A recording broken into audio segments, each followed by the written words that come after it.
All the way live. Get ready for America's #1 funny man. What? Hey. Make some noise. Ladies and gentlemen, from LA to New York, Chicago to Mississippi, let's give it up for America's #1 funny man, Rodney.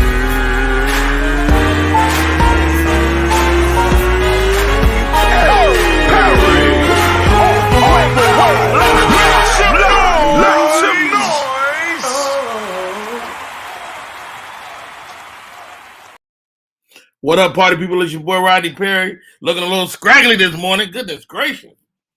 Boy, gray hair. Unforgiving. How are you?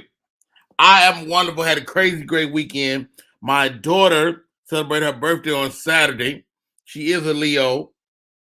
We drove down to Jacksonville. She usually comes home, and we decided to go up there and spend her birthday with her. We had a wonderful time. Shouts out to my baby girl. She is 27 years old. Man, adult kids, man. Adult freaking kids. And how about this? Today is the first day of school for us over here. I don't know about y'all.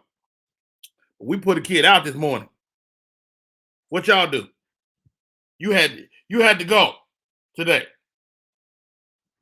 I wonder if my co-host had to send her kid to school as well. My name is Rodney Perry. You're tuned in to Rodney Perry Live. My co-host for today is one of my favorite human beings. Nice as all get out. Great smile. Great, just dope human. Love her and her husband. I'm scared of him, though. I'm going to say it. I'm afraid of your husband, Kelly Kells. Welcome to the show, Miss Kelly Kells. Oh, hey, Rodney. Why you scared of James? He loves you. I'm scared of James. Everybody, I love James. Why? Is it the goals? It's the goals. Oh, my God. The goals is the goal. Everybody I know with goals can bite you. This is very true, but let me tell you something. He only biting me. That's crazy. He ain't biting nobody else. You know what? I'm going to send you a picture when he had regular teeth. I need to know that guy. I want to know the guy with the regular teeth. He was 12, but I'm gonna send you. Hot Rod. Hey, listen, I love your jingle, boy. I was in that mud like Rodney Perry. Get it. We were supposed to shoot a movie a couple of weeks ago, but I don't know what happened. You don't know what happened when I tell you they dagger in their heart. You weren't there. I told them I was gonna come. Right. You said an hour. I needed a whole hour though. They said we can't do it. I was like, all right. Dude, I literally had one line. You did. They could have figured that out. I can't believe they even used you for you, Rodney Perry. Well, you should have my part. They didn't use me for the one. Look, let me. No. You know what? They saving you though. That's what I heard. I already know. I heard like you're gonna be a main character in this part. So that's why I was excited about it. Let me tell you this though. I had literally flew back in that same day. Got in at 7:30 in the morning. We were supposed to be on set at 8:30. I called them like I'm not gonna get there to 9. They was like, that's fine. I didn't get on set. I didn't hear makeup. They didn't even see me on set until 12 o'clock. Well, you made it. It's good stuff. We're going to do more stuff, though. I talked to Ruben Whitmore. Another movie we did together. First of all, Kelly Kells is a star. How about we just call it what it is? Let's call it what it is. And I want to clear this up for all the people that sit in this seat, that co-host with me. It's important to me. Like, when I hit you up and ask you to do it, if you can't do it, you can't do it. It's okay. But this is not a lesser position. Like, we rocking together. I like you if you're in this position. Yeah. That's serious because you bring somebody to your platform. I don't think people understand that. I'm bringing you to my people. I'm not playing with these people. These my people. Yeah. I like you, though. Yeah. I ain't just, there will be nobody to sit in your seat or co-host on this show that I don't like. Period. So if I'm hitting you up, and I know my West Coast folks, it's an early call for them. It's 6 o'clock. It's 6 o'clock if you're on the West Coast. It's radio though. That's just like if you're doing radio, you got to get up. Shut up. Get up. We pray for times like this. And rhymes like this don't to make me grind like that on the time we spent. Okay. And I think that's the one thing that we have to realize. A lot of us entertainers are looking for something packaged different when we ask God for stuff. This is exactly what we asked for. And if you can't be faithful over the beginning things or the things that you may not have your name on necessarily. God, like, hey, what are you gonna do when I am ready to bless you full-heartedly with something that's yours? So yeah, I'm excited. I put in the building because I'm with Rodney Perry live. Like, if you were Rodney Perry, everybody already know Uncle Rodney Perry is like it's a treat. It's a treat to deal with Uncle Hot Rod. I call you Hot Rod. And if anybody start calling you Hot Rod, they took that from me. Well, my high school friends, couple of them, only maybe 2 or 3, called me Hot Rod. Okay. And so when you first called me Hot Rod, I'm like, that's like some old school. There's only a handful of people that Alan Fisher called me Hot Rod. He might be the only one. And Kelly Kells. And that's it. Nobody else call him Hot Rod. Please, it's a Hot Rod. And y'all can take Uncle Rodney. That's cool. I call you Uncle Rodney for the politics. For the politics? But it's Hot Rod. Word. Hey, welcome to the show, man. Let's get it cracking. Did you hear about this? Chris Rock is the GOAT, apparently, according to Kevin Hart. They did a show late last week. Kevin Hart brought an actual GOAT on stage. Surely did. It was Kevin, Chappelle, and Chris Rock. And it looked like security was everywhere. The GOAT was bigger than Kevin Hart. That's where let's start there. Why would Kevin Hart bring this big ass GOAT? How about this, Kelly Kell? Who gives a live animal? Who does that? But not even that, though. Y'all already on the show together. You gave this man a GOAT. So what are you? I get what he's trying to say. He's saying that Chris Rock has been such a mentor to him, such a friend, and been giving a lot of advice that he is the GOAT in his eyes. I get that. My daughter dated a guy once. The dude gave her a rabbit. Horrible gift. Trash. The rabbit died upstairs. He was up there 2 days before we realized it.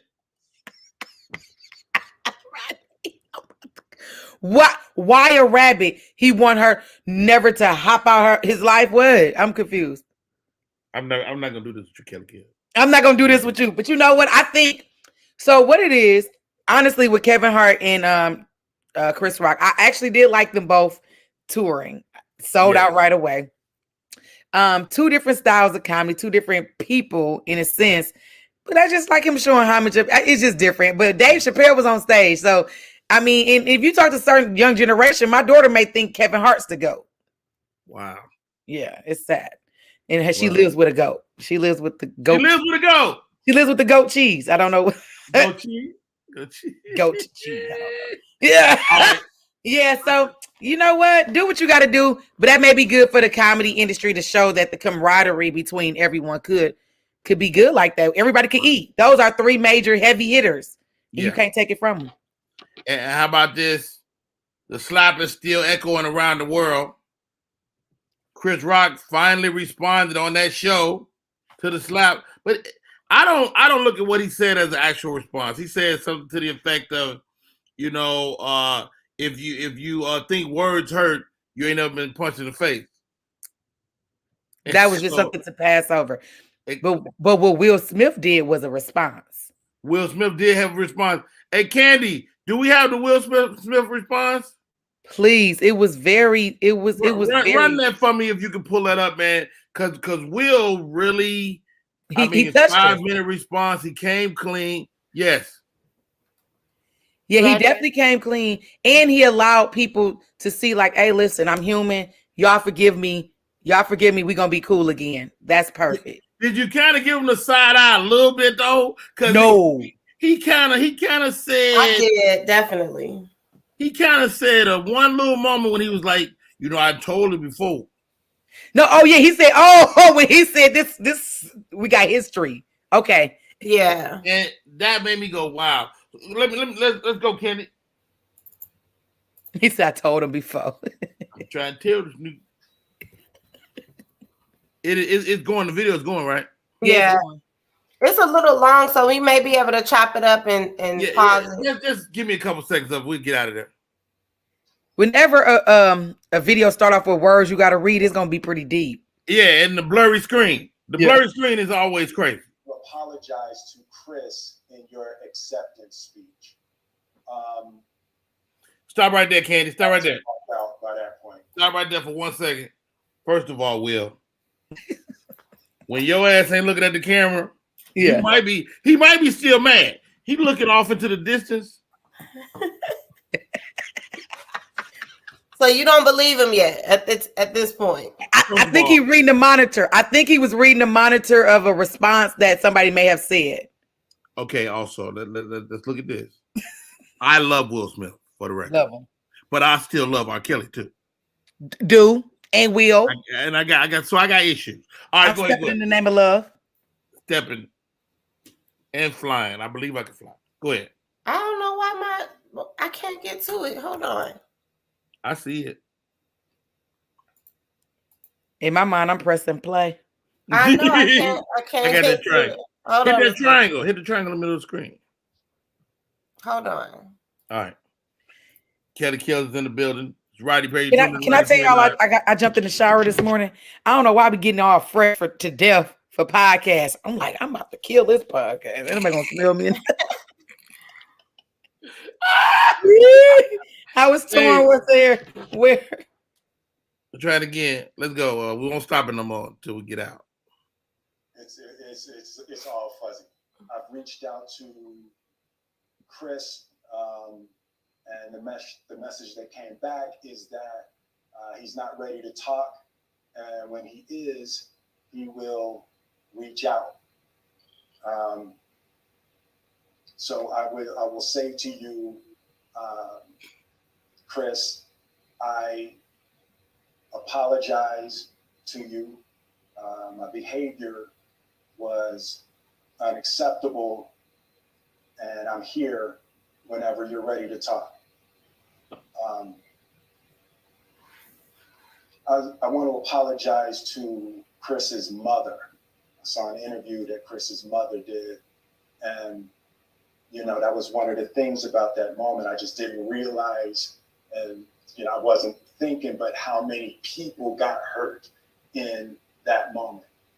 So I want to apologize to Chris's mother. I want to apologize to Chris's family, specifically Tony Rock. We had a great relationship. Tony Rock. Tony was on his show. My man. And this is probably irreparable. Wow. Hey, thank you, Candy. Get him out of there. Yeah. 3 months. Come on, Will. Shut the hell up before I go slap your ass. When you use words like irreparable, that's a bad day. But how about this? Because I'm thinking of it. What if he had came out and went the other way? Like, what if Will Smith's like, you know what? Yeah, I did it. I slapped the shit, and I'll do it again. I lost it. That would be so gangster. Mm-hmm. But that's not his. That's not his demeanor. It'll probably come out like that as a joke, I think. Later on down the line. I don't know. I mean, you gotta be. Cancel culture might cancel your ass. You do. Oh, when the Academy culture. This brother, if you ever want to be on the Academy culture, not even. I think Will Smith just not that person, man. I mean, we not seen this man in a green tutu. We not seen him on a tricycle. We've seen him in so many different vulnerable situations, and now you came out as looking like James with gold teeth, slapping people. Wow. Yeah, him. I'm excited about the apology. I'm ready. I never canceled Will Smith after that. Hey, Candy, see if you can find me some pictures of the Octo Mom. I got her coming up in a couple of stories. Octo Mom, remember her? Yeah. She had 8 children. The husband left her, but right now she got a crazy day today because the school is starting back up. She got to get 8 kids ready for school, man. Dude, school started already. Where you at? Yeah, how old are they? Yeah. Oh, wait. Your kids in school already? No, Savannah starts next week, Monday. Okay, well, we start today over here in Cobb County. Come on, Cobb. I may move over there to start a week early. Rest in peace, Bill Russell, the legendary Bill Russell, at age 88. Wow. He gone. Well, they had him speak for the finals, NBA finals last year, and I thought he was coming around the last stretch then. Rodney. So what you said is he already cheated death a couple of times. I ain't saying he cheated death. You only die when it's your time. You only die when it's your time, but just ain't no talking to the Grim Reaper trying to get another day. Ain't no. Your ass, your day's up. Bill Russell, how many rings did he have? Bill Russell had like motherfucking 8 or 9. He had more than Jordan, I think. Yeah. But Bill Russell was playing when there wasn't no blacks either. But Bill Russell started looking mean. He started looking like a civil rights leader at towards the end. He was. They talked about that. They talked about how he spent a lot of his time. He had 11 rings. 11 rings. Wow. They talked about what? How he spent a lot of years fighting for social justice. A lot of his life, especially back. He 100 years old though. I mean, he started getting back to it. He was telling reporters, "Get on out of here, coons." I was like, "It'd have been that cool." So I don't know if y'all seen the story or not. Last week, Neo was in the news. He said he do not want to know if his lady is cheating on him. We had a whole conversation about it. Apparently, his wife that came out this week and said it's over. No way. Listen, I just literally saw them on the plane. I literally just saw them last week on a plane. I was flying into JFK and they were too, JetBlue. And I was like, oh my God, Neo. And they were holding hands. Neo was on JetBlue? Neo was on, Delta. It was Delta because it was first class. That's a big difference. That's a big difference. It is a big difference. But he was on Delta. It was first class. He was on Delta. It was first class. And I thought he was by himself at first because I didn't see nobody. I was all in the back 38B, but I seen him like. What was you at? 38B. I was like, that's Neo. And so, and I wanted to follow him, but he was so far gone. And I seen him with this other little person. She way smaller than him, and they was holding hands. Security behind him. So now they breaking up. See, that's why I knew that when they was holding hands. Hold on, Kill. Do you know that was his wife? Yeah, it was her. It was her. Because I Googled, who is Neo? Y'all think TMZ was somebody gonna be on there like, okay. Her name is Crystal. She said she can't take it no more. Can't take what? The infidelity, the different women, and basically she alluded to the fact that he was asking her to deal with it, and the chicks he was dealing with, he was raw dogging. See, that's the problem. What? How do we have proof? Is it a baby on the way? I ain't. That's what I'm saying. So let me say this. Y'all probably gonna hang me. I don't care. This is my thing. Tell them. When you deal with entertainers, okay, entertainment, people who are in this field, you are opening yourself up to that lifestyle, okay? They have everything and everyone handed to them on a platter. I'm not saying it's right, but that's a possibility of dealing with an NBA player, basketball player, comedian, actress, actor. I mean, let's just be real. I'm married. I'm happy. However, do you understand? And I'm just 100-naire. Do you understand? What are you? 100-naire. When people are millionaires, The accessibility they have to things, people, yes, man, is right there. So you sign up for that. Don't get all crazy later on. You knew this. As a matter of fact, you came into this marriage when he was, or this relationship when he was already still married. How dare you be the pot calling the kettle black? Now it don't feel too good and you on the receiving end. So that's just like Tiger Woods' wife. How dare you break up with him? But Kelly Kells, let me throw this at you now because I agree. But is that just a scapegoat for guys in the game, or does that apply to women as well? It apply to women too. It apply to entertainment. If you can't handle this lifestyle, so you're saying James was with you from the beginning, but James, hey. Nuh-uh, I ain't say that. Okay, I just want to make sure. I ain't say that. But I am saying that James and I have those real conversations where people are sliding in my DM like, let me fly you to Italy. Let's go to Fiji. Send pictures of your feet for cash apps. I want to date you. Whatever. So we understand that the options are always available. Now, do I bite? Nah, because everybody's scared of James. You're right, Rodney. Me too. I need to see James. Let me see what everybody's scared of. You ain't never seen Brother James? I don't even know how. I don't know how to pull it up. How would I do this? Sure. Let me see if I can share. What am I sharing? You okay over there, Rodney? You ain't gonna run away, are you? You so. Oh no. James is a good guy. James is a good guy. I don't know how to share. I'm going to show you later. Or you could text it to Candy and she can put it up. Yeah, I'm gonna text it to you, Candy. But the point I'm making is, and with you, Rodney, have those hard conversations up top. Know what's up. Yes. I'm not leaving. You know what I'm saying? I'm gonna find me somebody too. We both gonna have somebody. That'll work. Have somebody. I'm not mad at that. All right, y'all. This is Rodney Perry. Tune in to Rodney Perry Live. Shouts out to the people tuning in today. Our chat room is popping. Brand new whip just hopped in. He's so silly. I love it. Not Brother James. Not Brother James. Jeanette. I see you, real Selena J. Catash. I see you, George Boy in the building. Sheila Davis, appreciate you. Miss Tommy Girl is here. Justin Davis, what's up, brother? Massa, whatever that. Octavia, Loving Life. What's up, O? Cornelius George is back at work. He's a teacher. He said his teachers will be in school Wednesday. Keandra is in the building. What's up, Keandra? I see the funny faces. Michelle C. chiming in. My buddy LeBrand with the popcorn is in the building. Brandy Morris, appreciate you. Who else? Jeff Gibson. What's up, Jeff?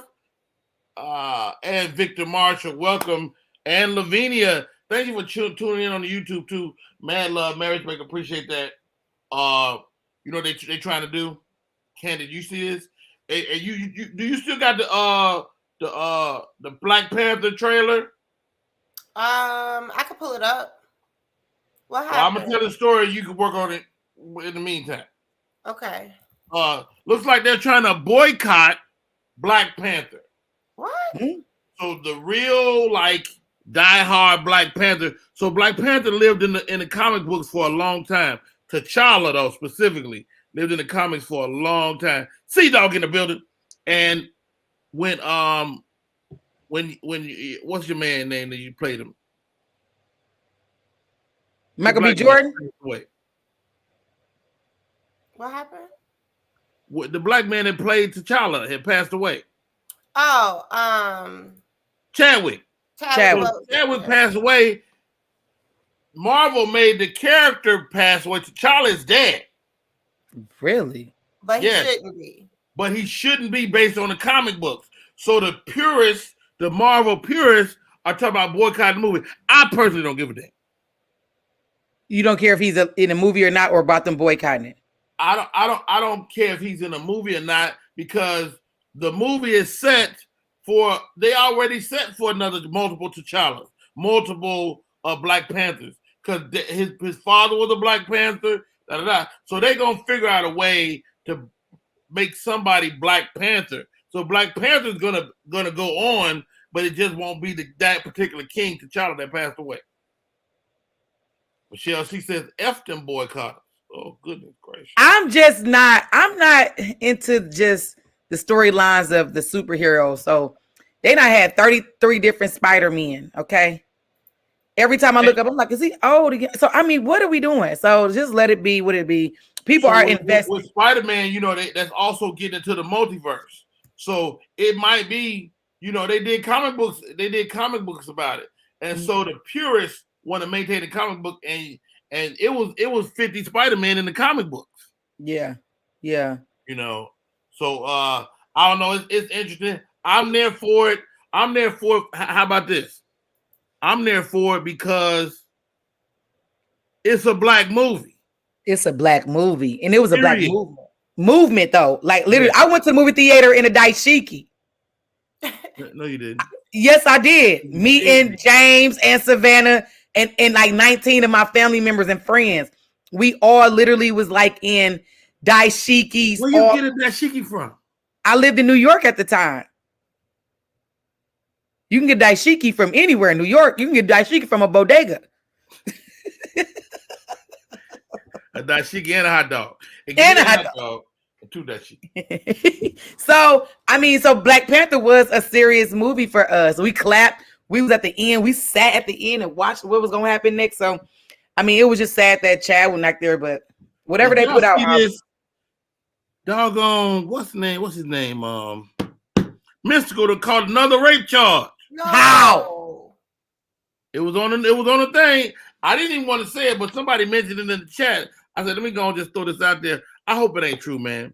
I got a chance to meet Mystical on a Tom Joyner morning show cruise, and you be like, man, this is a really nice guy. But I just gave him some props. I said he was aging very well. He's a great looking guy, good guy. He got his music still the same. Brandy said it best. Why? Dang, Mystical. Hey, I got Mystical number in my phone, man. Call him. See if he. You know what's crazy? I was just sitting here thinking, like, maybe I should text and say, like, tell me it ain't true. I met him at a Kevin Gates concert. I was hosting I'm a fan of Kevin Gates. I'm a fan.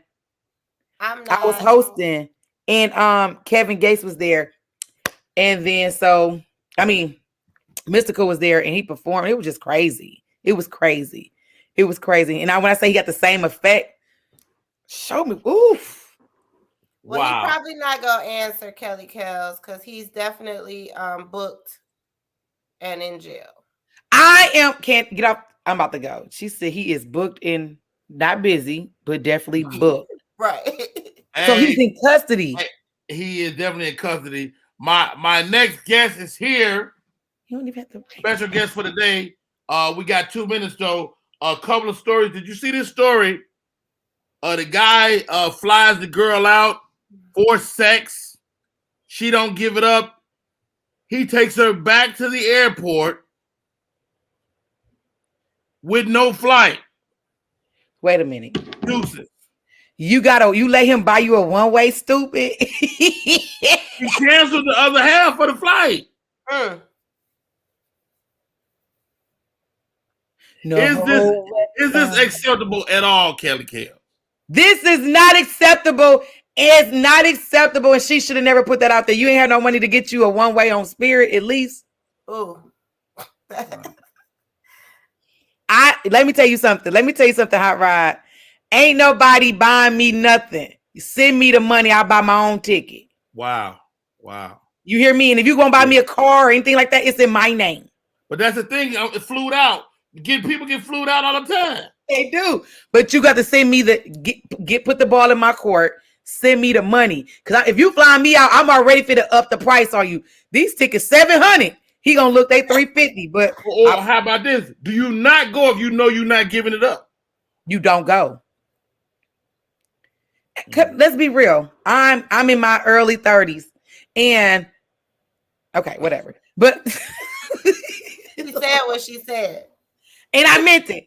At this point, we already know what's up. Okay. You call me after 2, I know what's up. You fly me into a city, I know what's up. If I'm not doing any consulting work for you, if I'm not working for you, I'm gonna have to work for you if you fly me out. Okay. Yeah. So let's just be real. We meeting up. The decision's already made. So right. Stay home. Stay home. Stay home. But as a man, just because I don't smash, I don't revoke your flight. That's absurd. Yeah, that's disgusting. Yeah, he's absurd. But I will That's say why this: I'm I can smell a bit a mile away. This is a bit. This is not no damn. You know who it is? Because I heard his voice when he was talking in the video. It's old boy that be in the Walmart with the glasses on. Who? The kid that be walking up hugging people. Oh, Sugar Ray Leonard, how you doing? That's funny. It's that dude. What's his name? He featured for me one day, and he's from Kansas City. Tall with the dreads. Yes, it's Don't that know his nigga. name. Yeah, It's that nigga. him. Yeah. I'm like, you just trying to go viral, you dirty bastard. That's all it is. That's all it is. And I don't believe nothing on the internet no more because all the stuff I be putting out be fugazi too. Hey, Be bullshit, let's talk about that today because we can create something that goes and people really think it's real. People And they think really I'm hate you lying. when they see you. Huh?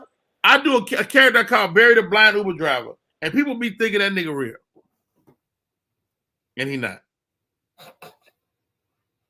All right, let's take a break.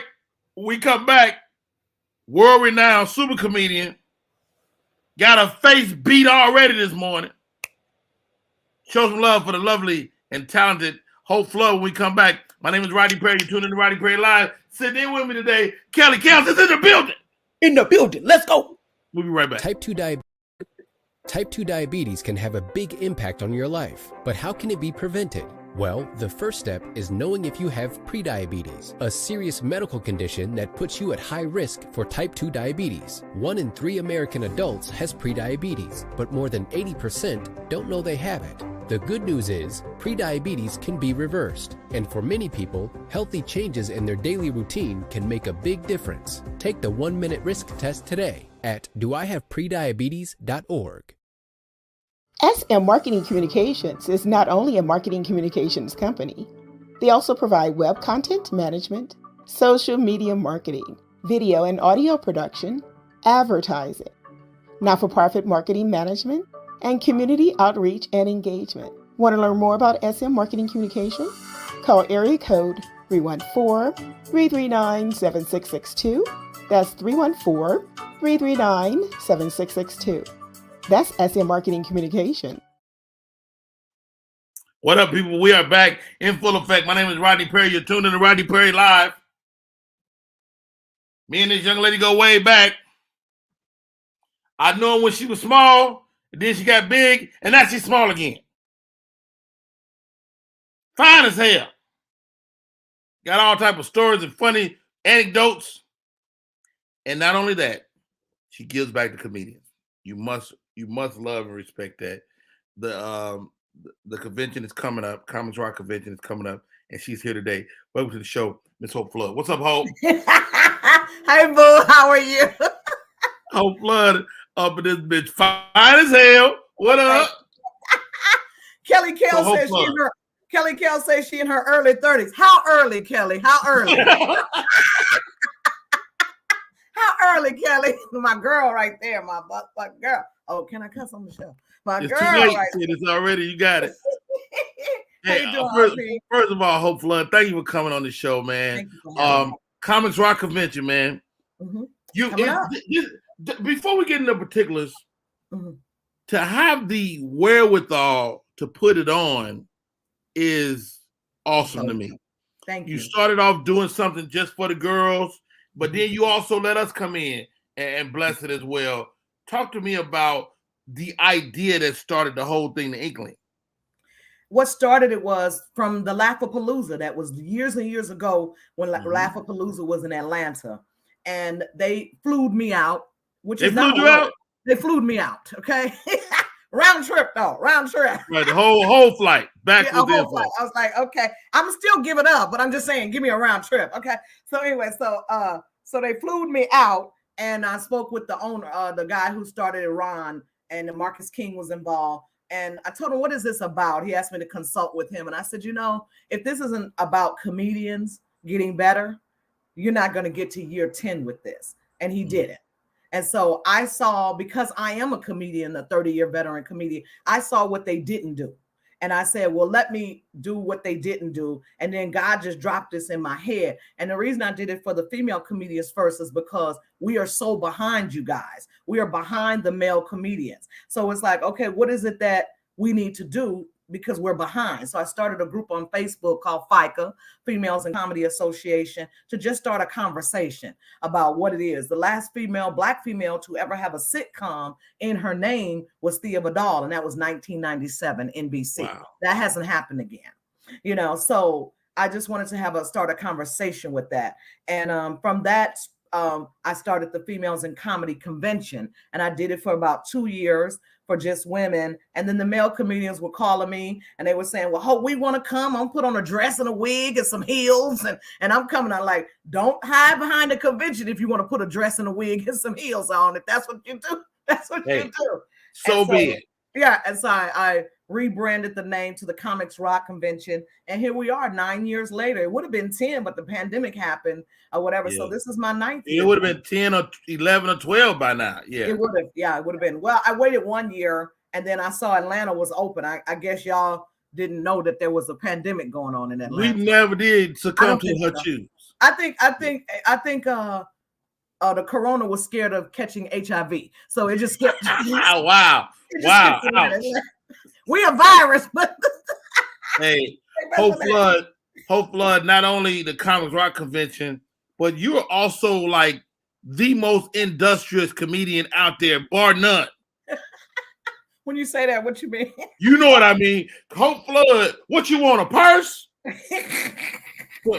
T-shirt, and it be nice stuff. Like, you don't sell no bullshit. The shirt, I'm like, I got one of them little shirts, not one glitter came off that shirt. Not one. Not I love that. Yo, so I don't want people. I mean, because Rodney, talk to me about the business, like the way you exploit the business. Matter of fact, let me get my co-host because I got two lady female co-hosts today. Yes. Bring in Kelly Kales and the real Selena J. Yay, Selena! Hi, hey. You hear me to ask you? You said you're early 30s. How early 30s? I said about 33-ish. That sound 33 just sound good. 33. 33, because can't nobody question. When you say 35 or 33, yeah. 33, I'm still low. Yeah, I think you might +5 it. Okay. Hey, Hope, let me get that here. You can have it. Hold on. Everybody breathe. Let me get my homie in here too. Hello, Jordan. Great Jordan. What it do? What up, Candace? Hi, Hope. Hi, Selena. Hi, Jordan. Selena. What up, Jordan? Jordan, I see you with the billboard. I see you with the billboards. Yes, Won't do it.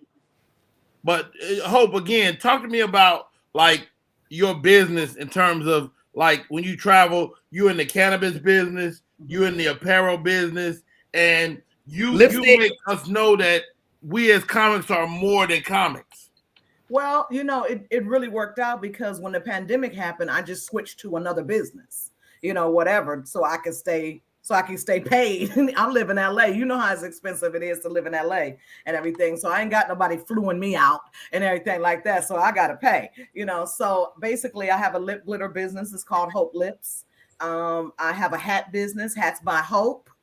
.biz, because my grandmother was a millionaire. She made hats from scratch and she taught that, but I didn't get that part of it. But I do bling them out. I do this to hats and everything like that. So I do that. So I just started on my hat business and blinging that out. But of course, my other main business, aside from being a stand-up comedian, is my cannabis business with my son. It's called highhopes.biz. I medicate and infuse any and everything. I'm an infuser. I can medicate and infuse anything. So I stay in the lab. I make Girl Scout cookies and of course the brownies, Rice Krispie treats, but I do about 9 different potato chips. I do Ritz crackers. I do animal crack cookies.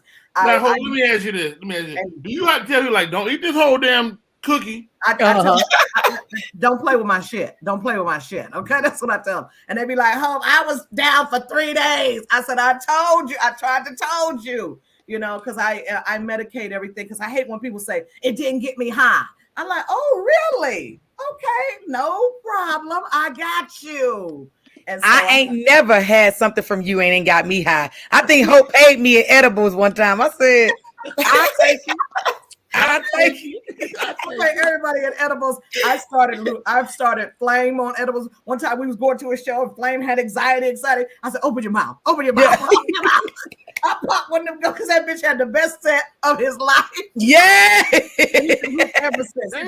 I started that business with my son. He smoked so much goddamn weed. I was like, we got to figure out how to make some money off of this. And so it's called highhopes.biz. And really I want to the myth of cannabis being drugs is not true. So I want to educate people on the benefits and healing of cannabis and CBD. It is a healer. Prescription drugs is the actual drug. It's like putting a Band-Aid on a bullet wound, but actual weed and CBD will heal you. THC, tetrahydrocannabinoid, is what gets you high and gets that euphoric feeling. And then cannabinoid, which is CBD, is what we take and we ingest it. It connects with the cannabinoid receptors already in our bodies, and it causes the healing. It's been around 100,000 years. Jesus used it to heal people. When he made the salve to make the blind man see, that was an indica. Kelly like, oh, he did. Yeah, it was an indica, and it's been around the. Hold on, hold on. No, leave her alone. Leave her alone. It's in the Bible. Leave her alone. It wasn't called weed. It was called strange plant. It was called flat cannabosium. So it's 100,000 years. But Hope, you sound research. Come on, I got one for you, Hope. Yes, ma'am. You said you infuse anything, right? Anything. I got something for you, Hope. Hey, can you infuse this insulin?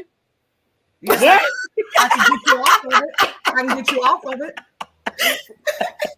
I can get you off of it. At least you won't be in no pain. I just need you to get me off of it, or either infuse the insulin for me. We'll do that. We ain't gonna tell nobody, but I'll do it. Yes. Mm-hmm. I can heal you though. We can heal you. It will heal you. No, it does. And it deals with so many different factors: anxiety, depression, to help your appetite, body aches. It really puts you in a calm state.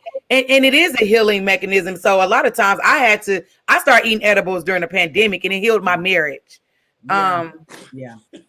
You was all out the door, huh? You was like, I don't like him, really. I don't like him. I love her. Me and him became good partners. Yeah, exactly. And so I make a juice, like Lunel takes my juice. It's called Hope Juice. And it has 5 stages, make you hot, horny, high, hungry, and then it's the best sleep of your life. And you can mix it with alcohol if you want to. So that's Lunel's favorite. Why would you? Yeah. You can be Jordan. You can be high and drunk at the same damn time. All right, Dr. Marijuana. I feel you because you're the hell of a salesman. If a cat wasn't gonna do it, you think she'll think about doing it the way you do it? Oh, I got a horny honey too. If your libido low and this and that, I don't need no more. I don't need nothing. I need some stuff to dehornify me. I don't need no more. Dehornify. Who wants that, Jordan? Who wants that? Who wants to not want to do it? He needed it. Goddamn horny. I need something to tone it down a little bit. Y'all see Jordan dance? That's his horny dance. There's too many women in Atlanta. You should be able to be okay with that. Okay. So I just that's highhopes.biz. I ship all over the world. I have a lot of patients. I call them patients. They're not customers, they're patients because it's healing. Dr. Marijuana. Jetta Jones. Jetta's almost bedridden. And she's Miss Dupree from the Tom Jordan Morning Show. Legendary. Legendary. One of my mentors, and she's almost bedridden, and I've healed her. She went to the doctor, and he said, "Whatever you're taking, you keep taking it." And so that's a healer. So I've been doing that, but the 9th annual Comics Rock Convention, August 28th through September the 1st, Atlanta, Georgia, y'all. Comedians. This is 32 workshops, y'all. I know y'all. The thing is this. You know how to get on stage. We got that. But do you know this business? Do you know how to read contracts? Do you know that you have other gifts inside of you that you haven't even tapped into? And that's what the Comics Rock Convention is about. It's about saying, you know what? While I'm waiting to blow up with stand-up, I might be a better radio personality. I might have a book in me. I might be able to do commercials, voiceovers. I got some amazing speakers that are coming this year. And I'm so honored to have them come. It's Shang is coming. Rodney going to be there. Rodney, people love Rodney's class because it's interactive and people get to get up and actually do improv because you need improv in your comedy. You need sketch comedy. You need to know how to write a contract and read a room and, you know, all of those things and stuff. So it's going to be August 28th through September the 2nd. I start off with a meet and greet. We're going to have some workshops there. We got some financial literacy workshops coming. Willie Lynch Jr. is coming with his Heaven's Grocery Store to help teach you how to be healthy on the road. Self-defense class, bra fitting class for the ladies. That's at night. That's our pajama jam where the females, we're going to get together at a secret location and talk about the male comedians like a dog, Kelly. And yes! And that's hosted by Shima Franklin. And oh, that's going to be good. Yeah, and then she rolls me every time she open her mouth. Exactly. And Vanessa's going to come and teach self-defense because a lot of the females are on the road by themselves. They need to know how to defend themselves. Some of the girls have gotten raped or attacked on the road. So we need to know how to beat a nigga ass. Okay. And so I just thought of 30 years of what I learned and didn't learn in this business. And I thought about that and I put it into workshops and seminars to help comedians to win, basically.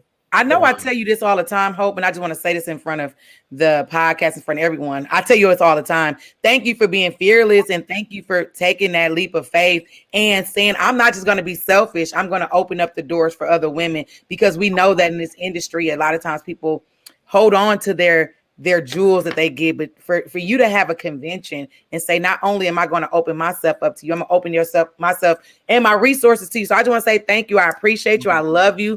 And girl, yeah, you just a beacon. You a crazy ass beacon of light and can't nobody live without it. And I don't care. And I don't make no excuses for who I am. And you shouldn't. And I started all these movements for female comedians and things and trying to help us in LA. Rodney knows I used to do all female shows and things, and people like nobody's coming to see them, and people that would be the best shows I ever had, and so Rodney, I want to say this real quick because I know you're Mo's friend, but I've spoken to Mo, I've sent messages and stuff. I sent the message to Mo and she responded back and we have spoken. God gave me an epiphany about what Mo was doing and all of the stuff. And me and Lunel, the first thing when she came out with the Tyler Perry and Oprah and Lee Daniels, nobody believed her. And me and Lunel were the only people to call her and say, we fucks with you, Mo. And whatever you're trying to do, thank you. Ain't nobody just gonna put on blast some of the most powerful people in Hollywood if it ain't true. That would be just crazy and asinine. But what God spoke to me and said is that as a lot of us have, Mo has suffered a lot of losses in this business. The loss of her family, the loss of her son, the loss of this and stuff. And you suffer a lot of losses and stuff. And all you're trying to say is, hey, this is what's happening to me. It's like somebody crying out for help and saying, this is what happened to me. And I don't want it to happen to y'all. And she's fighting for that. And I just want to publicly say, thank you, Mo. Thank you for fighting for us and standing up. We got to have, I was the Harriet Tubman. We got to have a Sojourner Truth. We got to have those people. And it has cost me a lot. It has cost me a lot of my career because people think, oh, and Hope walk in the building, it's going to be some bullshit. But no, it's not. Whatever I come in there to do, if the lighting is messed up, if the microphone is messed up or whatever, all I'm trying to do is fix it so we can win and have a good show. That's it. And I just happen to be a woman. They'll accept that from a man, but they won't accept that from a woman like they will. They'll put $50,000 in your hand, Rodney, but they won't put that in my hand. They won't put that in Kelly Kell's hand and stuff. So I just want to publicly say thank you, Mo, for standing up and for the fight and doing what I wanted to do. Thank you, Tiffany, for giving a platform of the things that I wanted to do for Flame and those other female comedians and stuff, because that's who I am. And it costs. It really costs to stand up and be the boss. It really costs to say no. It really costs. It really costs. Even with comedians, we go on the road and or what is his name? To wear the hat, Ernesto. We on the road together, and I go up to him. I say, "They got your money?" He's like, "They don't have my money." I go to the promoter. Where's his money? Well, Hope, we got your money. Get his money. That's who I am. Yes, that's who I am. And it has cost me. It has cost me a lot, but it's all good. I never waver in doing good work. I'm gonna do what I have to do. I'm healthy. I got beautiful grandkids. I have a great son, whatever. And I just know that God is blessing me, and I'm being a blessing, and I'm gonna get a blessing. So the 9th annual Comics Rock Convention.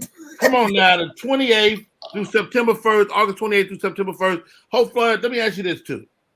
Because and I'm honoring people. I gotta honor people too. Yeah, who you honoring this year? I'm honoring Thea Badal with the Living Legend Award. Michael Collier, Comedian of the Year. George Wallace, the Lifetime Achievement Award. Angelo Sykes, the Comedy Club of the Year. Angelo keeps the Uptown open for us.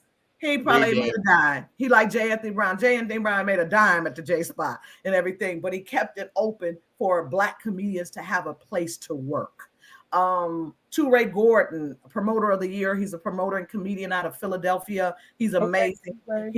And of course, Internet Comedian of the Year, Shula King.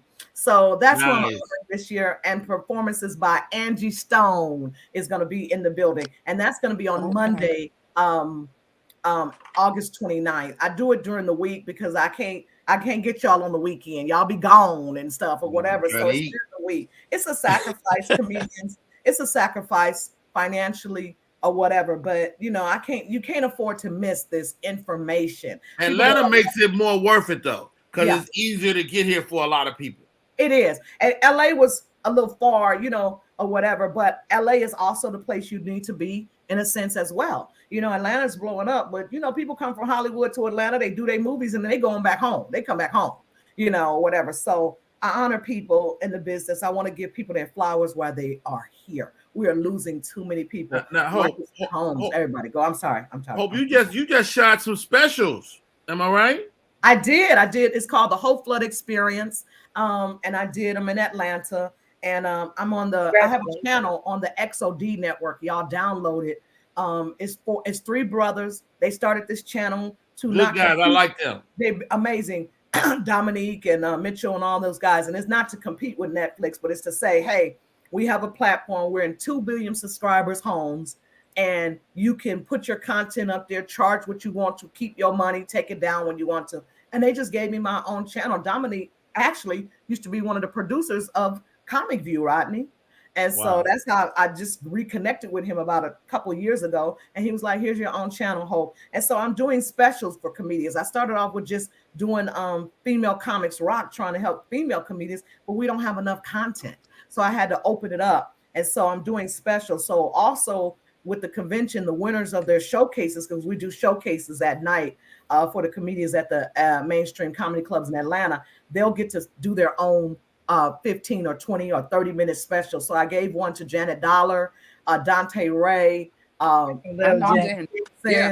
Kier came and closed it out for me. And it was just an amazing experience. People came in, they got their little bag of goodies and stuff. They got to eat and the charcuterie board. I call it Chaka Khan board because I can't say charcuterie. You just said it. Charcuterie board. I want to make sure. And so it was a whole vibe and a whole experience. I had spoken word. My son came and he rapped. I had a singer, and it was just something different than just doing your regular comedy show. It was a whole vibe. It was a whole experience and stuff. The award show was amazing last year. Oh, it was something short of BET Awards, wasn't it, Kelly? Oh, it was amazing. It was.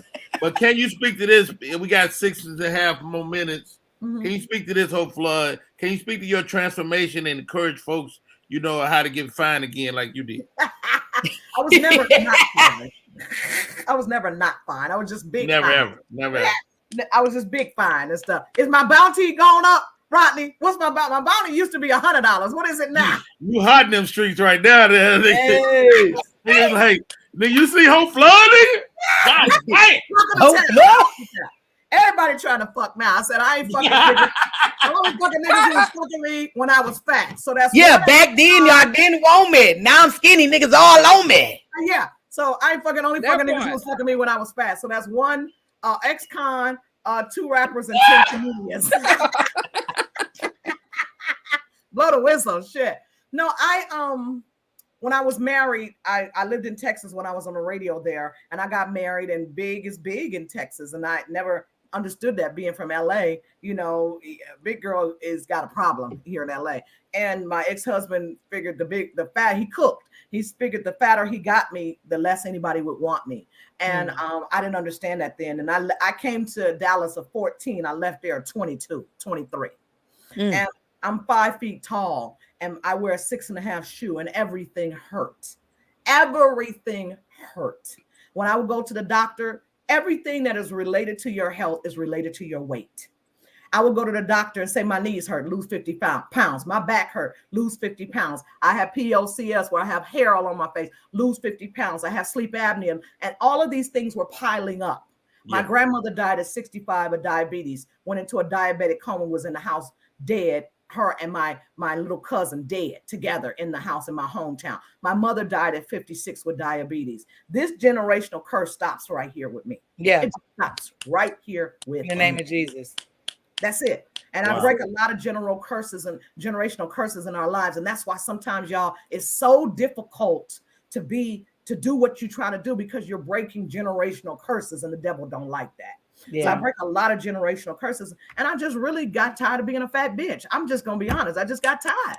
You know, I got tired of not being able to walk or going through the airport and I got to get a wheelchair, you know, or whatever, having sleep apnea and wearing that mask. That mask ain't cute at night when you're trying to fuck. You know what I'm saying? It's like niggas trying to put their dick in your mask, you know, all kind of shit.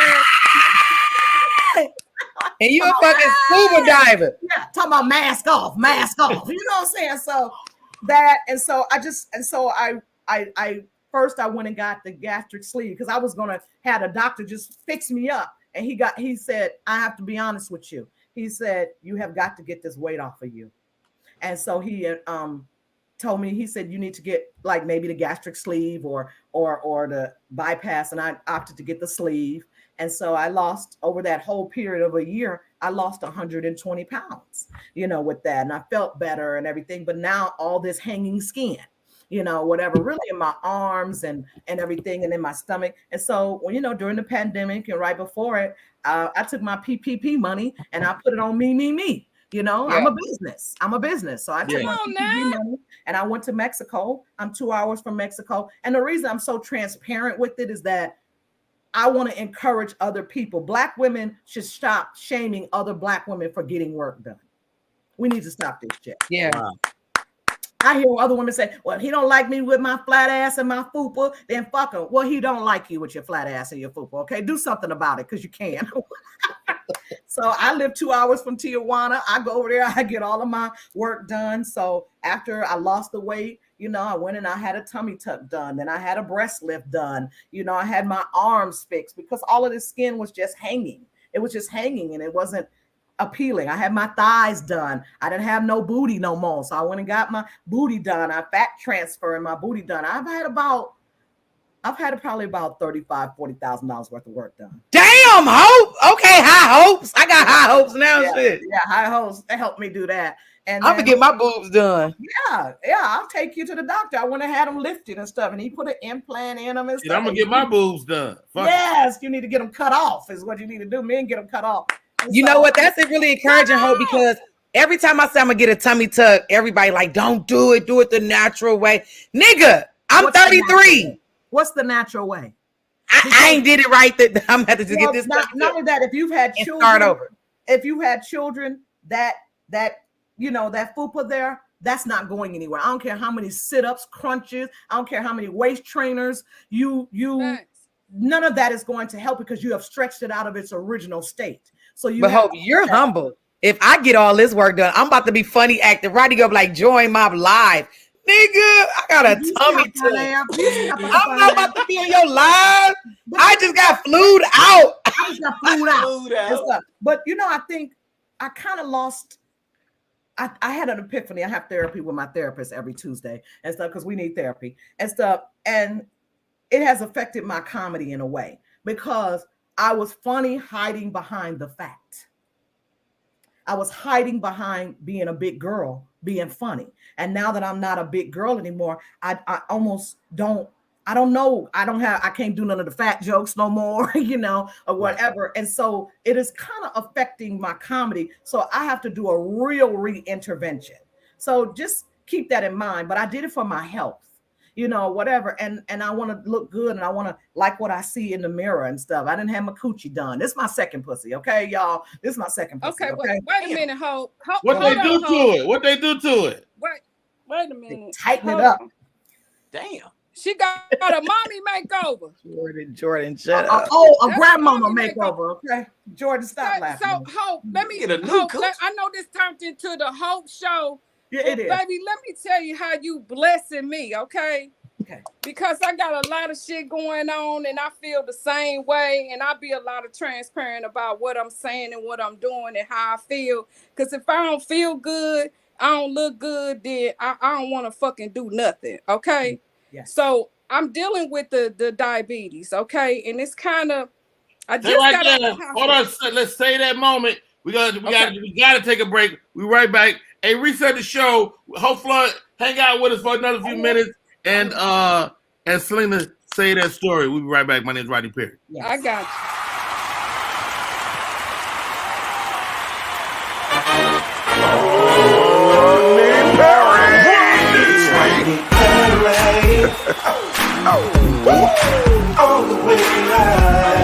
Get ready for America's #1 funny man. What? Hey. Make some noise. Ladies and gentlemen, from LA to New York, Chicago to Mississippi, let's give it up for America's #1 funny man, Rodney.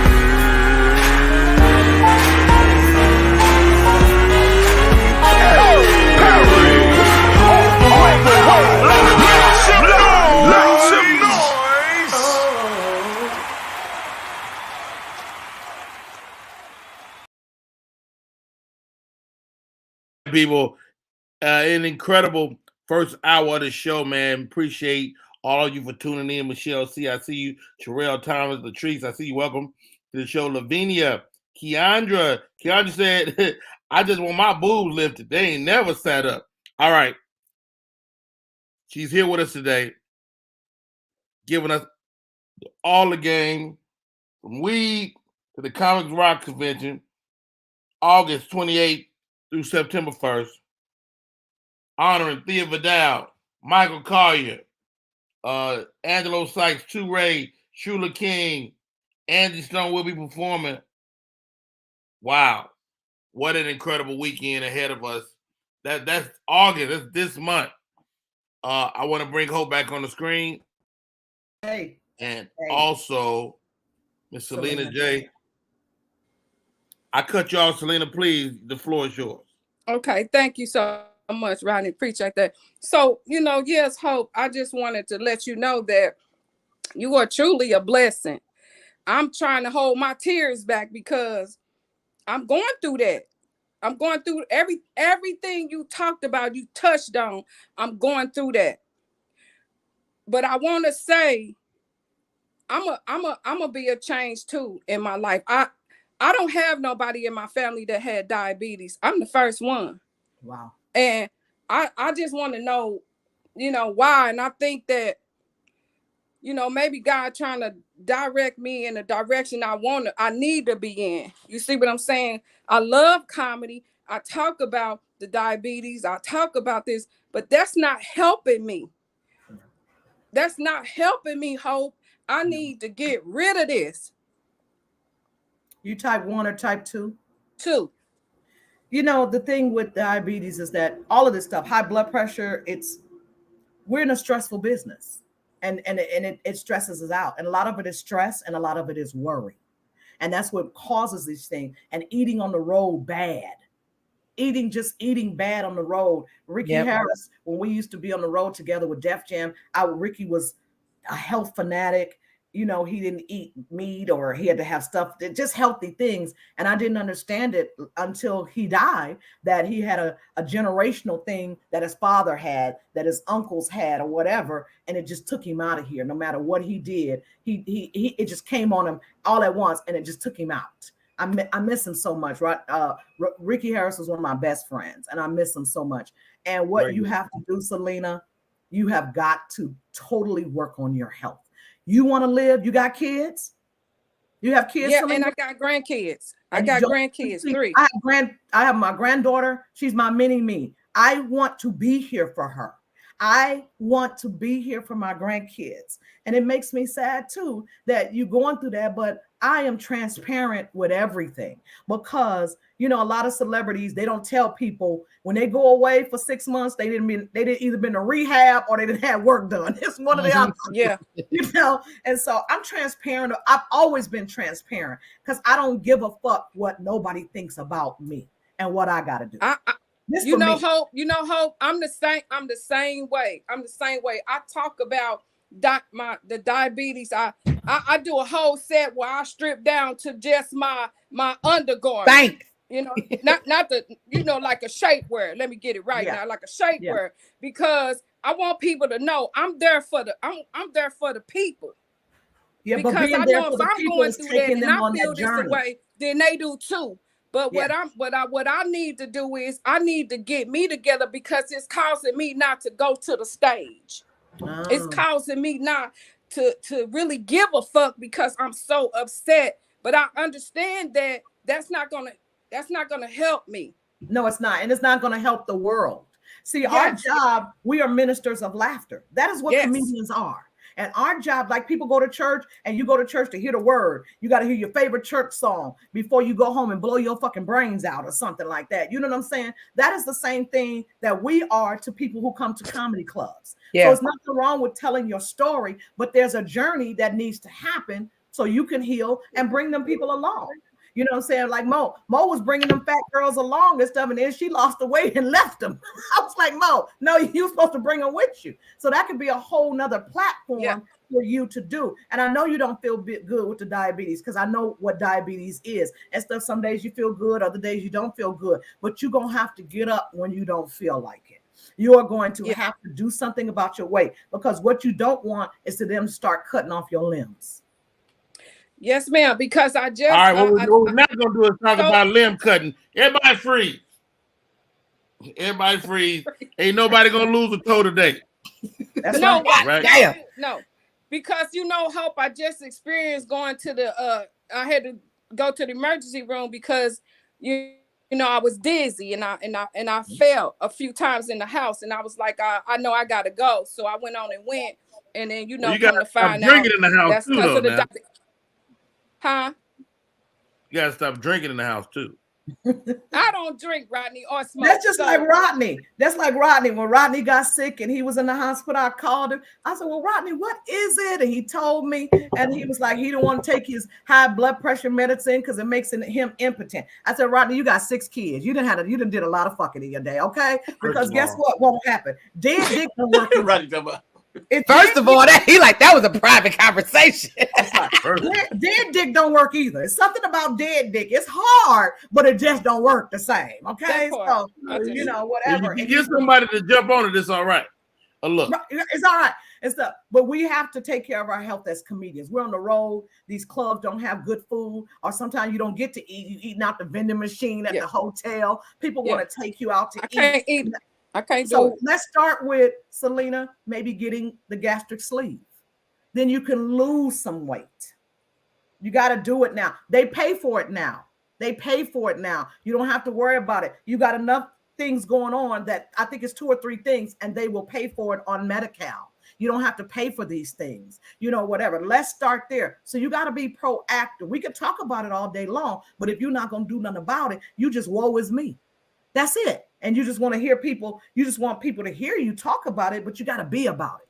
You want to live? You want to fucking live? Yeah, I do. I do. That's all I'm saying. Do you want to live? Because this is the thing. All right. This is the thing. I had an aunt, my great aunt lived to be 103. So I got an aunt 95. I probably will live another 40 years. Do you want to live it well or do you want to live it sick? That's what you have to fucking decide. I'm done with it. Yeah. All right. Perfect. Hey, thank you, Ms. Hope Flood, for coming on. The Comics Rock Convention goes down August 28th through September 1st, right here in Atlanta, Georgia. And are the shows are ticketed, so you got to get tickets for the shows. Am I right?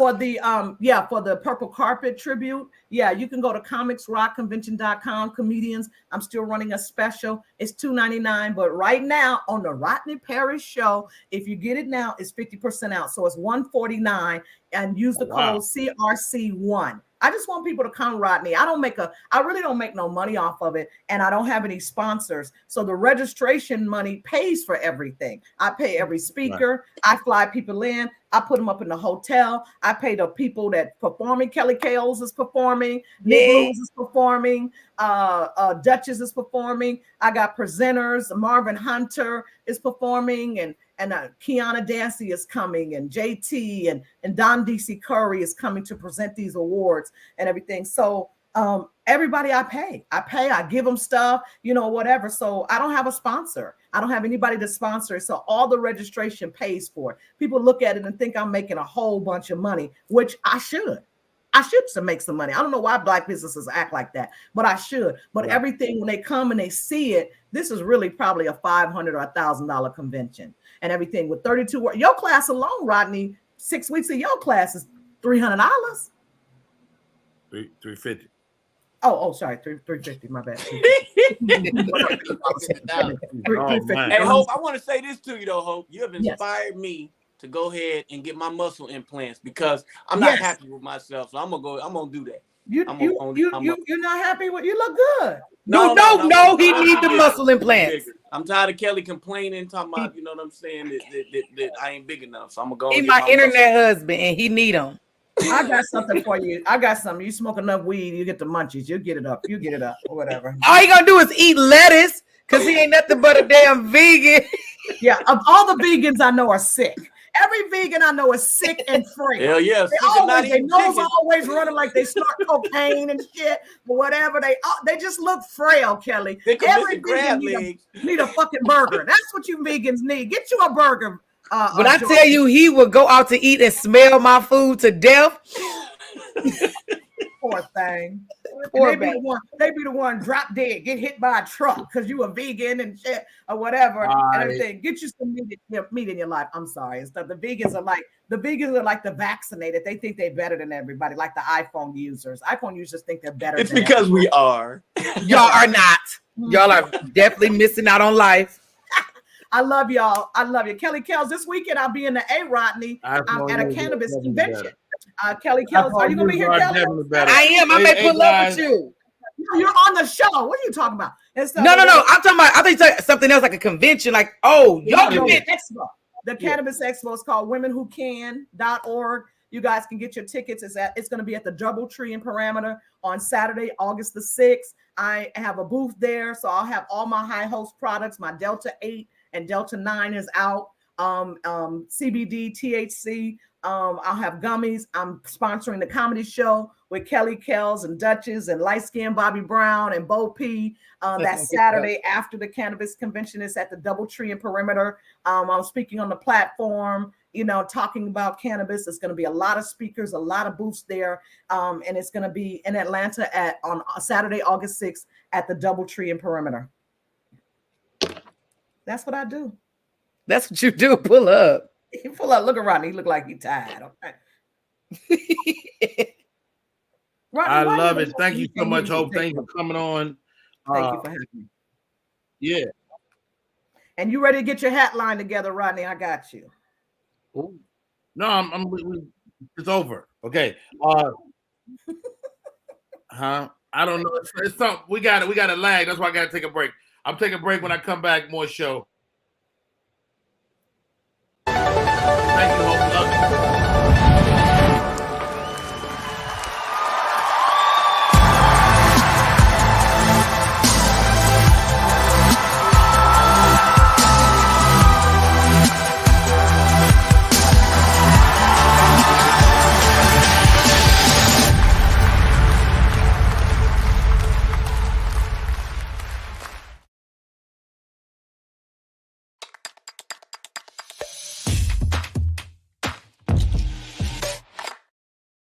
Type 2 diabetes can have a big impact on your life, but how can it be prevented? Well, the first step is knowing if you have prediabetes, a serious medical condition that puts you at high risk for type 2 diabetes. 1 in 3 American adults has prediabetes, but more than 80% don't know they have it. The good news is, prediabetes can be reversed, and for many people, healthy changes in their daily routine can make a big difference. Take the 1-minute risk test today at doihaveprediabetes.org.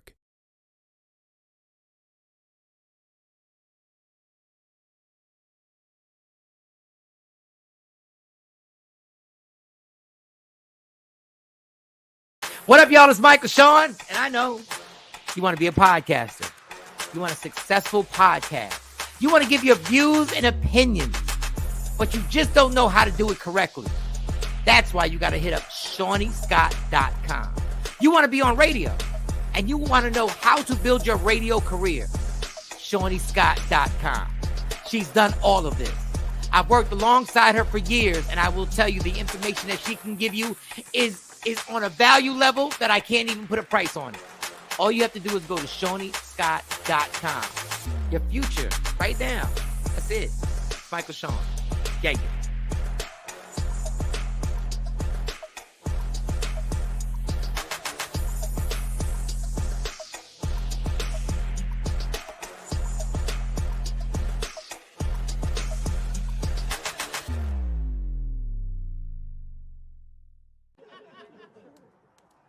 She tried to kill me. No, for real. She tried to kill me. I woke up. She had a pillow on my face, a pillow. But what she don't know is I got sleep apnea.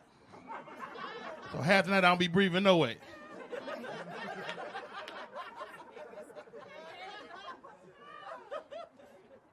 Found out stuff about my wife over these 200, 300 days. I found out my wife is passive aggressive. That means when something wrong, she won't tell you something wrong. You just got to figure it out. Okay, not only is she passive aggressive, she's also lactose intolerant. So she get mad, she won't tell me, she go downstairs and drink a half a gallon of milk. Now I gotta sleep through Beirut. Pew, pew.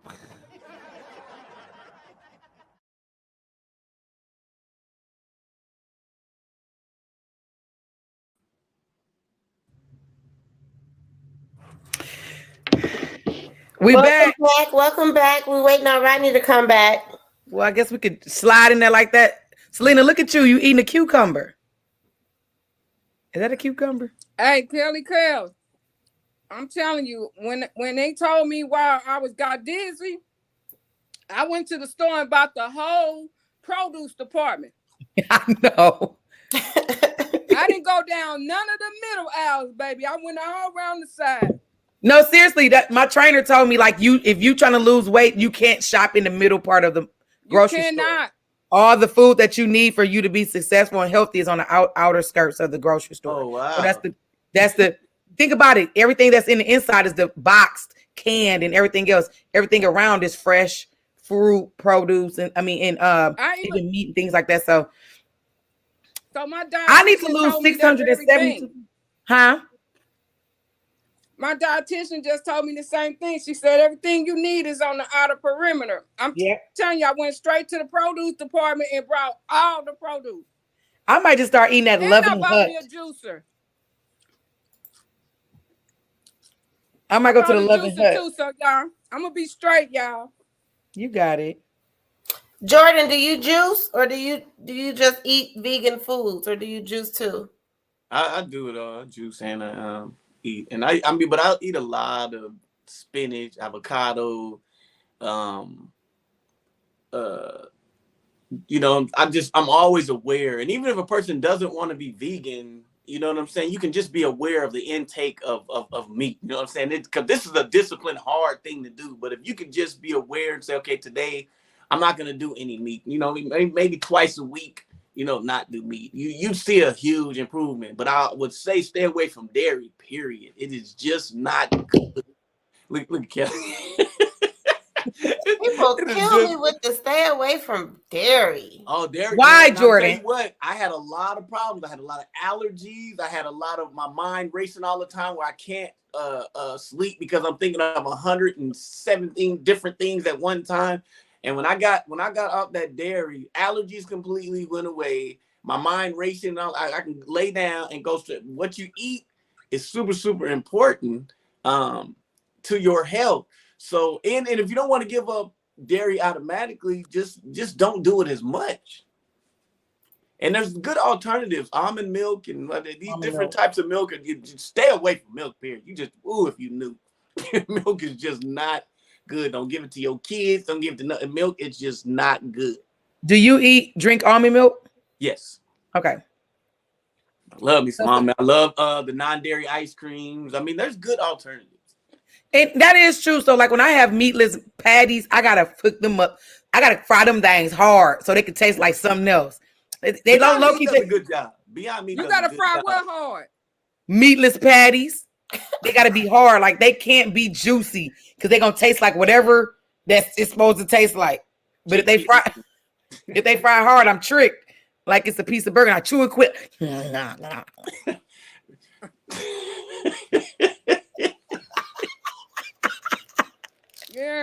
All right, now let's play some games. Let's play a game. Let's play this or that. All right. Let's go. All right. Ketchup or ranch? Kelly Kelly. Ranch. Ranch? Selena? Ranch. I can't even ask Jordan because he don't probably eat neither one. No, I do ketchup, but no organic ketchup, but no ranch. Kelly, why you got your eyebrow up? Because I'm with Jordan all the time and he not lying. And it's really an inconvenience to my life. Because we gotta go look for stuff. He be like, every time he gets some, he turning them back over like. So I'll be trying to buy him little snack. I bought him one snack and I ain't bought you nothing else. Hey, she probably that Beyond Meat jerky was good too. Yeah, and it made me sick smelling it. Smell like a dog biscuit. In honor of the person who won this $1 billion lottery, would you rather win the lottery or find your soulmate? Win that lottery. Get that lottery. I can buy my soulmate. I can buy my soulmate. You gonna buy him, baby. Somebody said that was a stud. Down, baby. Somebody said that was a stud who won. I said, well, shit, I'm about to be hollering at a stud because. Bitch, I'm shoulder gay. Bitch, I'm shoulder gay. Okay, would you rather see a comedian in a serious film or a serious actor in a comedy film? A serious actor in a comedy film. I want to see him. Too. I want to see what he could do funny, because a funny person, they could be serious because they we know how to fucking act. A fool. Yeah. Well, whoever LeBarian Burton is, he must be a Christian and looking for love in all the wrong places. Because I don't want. I honestly would like to. Well, I don't know if you all noticed. It can be a horror movie. It can be a action movie. Comedy is in everything now.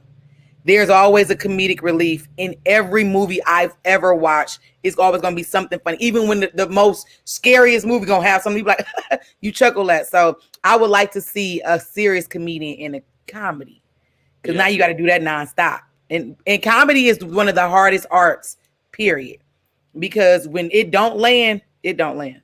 Right. There you go, Uncle. Hey, Kelly, I learned something from you when it don't land. This what I learned to say. Oh, fuck y'all, that was funny. Rodney, the question was, would you rather see a comedian in a serious film or a serious actor in a comedy? Well, I mean, here's the reality. You kind of can't fake comedy.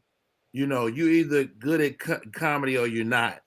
And so it will be easier to see a comic do a serious film than vice versa. My opinion. But hey, thank you guys for holding down. I had some technical difficulty on this side, and it was like super tripping over here, and we was able to get through it. I heard y'all talking about all kind of shit, veganism and everything. All right. Appreciate y'all. We got another guest coming in like 6 minutes. Also, did you get that that piece you sent me in the chat? About the Yes, I want to play that. Okay, let me find it for you. All right. Man, you know, one of the things I like to do on this show, guys, is to of course we have our legal eagles come on once a week, but we got to pay attention to this stuff, man, and we can't wait till it gets to be a travesty. You got to grab it the first day. And I saw this story that I asked Candy about, and I want to pull it up and get you guys' thoughts on it. Looks like it happened in Tennessee. Okay. Another episode of police brutality, man, and they beat this young man in his in his home, in his face with their billy clubs, and it's just totally unacceptable, man. We're gonna try to get that up. As we look at this world and we see like stuff like this, serious stuff, man. How do we respond, guys? Like, is there something? I mean, we've seen it in your hometown, Kels, with in Milwaukee. We've seen, you know, so many things. New York, Georgia, Tennessee, Florida. We ride through Florida this week, and there's Confederate flags in Florida on the road trip headed down to Jacksonville. Trip me out. And that young boy was just doing DoorDash, and they ran in his house, and the woman was like, "Stop! That's my son. Stop!" And it's like, you know, I kind of fault the person that's making the video too. Why? You know what I mean? Well, if they don't show the video, we won't really know the details of it too. Though I know it seemed like senseless, you know. Right. But you know, it's a reason for that too, Rodney. No, I get it. But if you see me get my ass whooped, help me. But that's not gonna help. How right? That's so. Before we even play the video, I really want to touch on that. So the bystander effect, all those things are real. So sometimes if you jump in, you make it worse, right? So you want to be able to record it, because if they would have jumped in, they would have just, now they got reasons to shoot, kill. It's so scary right now because you don't know what to say. Like, if you jump in it, because I think that if somebody pulled James over and the police was aggressive, I'd probably be the one going to jail, because I'm so like gung-ho, like don't hurt them, but it could possibly make the situation worse. Right. You know, you got to almost like dumb it down so they don't feel like they in fear of you. It's scary. I don't know. It is. Yeah. And we shouldn't have to be like this in 2022. I mean, you know, we always say what year it is, but I don't know if it makes a lot of difference. It feels like it's motherfucking 1952. You know what I mean? Yeah. And this behavior, you know, whether it's from the cops or whoever, is totally unacceptable. Is it ready, Kenny? Mm-hmm. Ready. Go ahead. This video shows officers charge into the family home of Calloway. A report says they had to kick in the door to get to him. You see them chase Calloway into an upstairs room where Calloway's attorney said he hid behind a couch, and officers began tasing him. Affidavit from police said the taser had, quote, no effect on Calloway, so they used a baton instead, and the fight moves downstairs. He has no weapon! Why are you pointing at me? He's beating him and taking him! He has no weapon, sir! There's no weapon! They're being aggressive! Video then shows what appears to be a sheriff's deputy walk in. No! You will not! Don't put your hands on me! Do not put your hands on me! The affidavit picks up saying that the taser and batons both did not work, and, quote, Calloway continued to resist arrest, but once in a bedroom.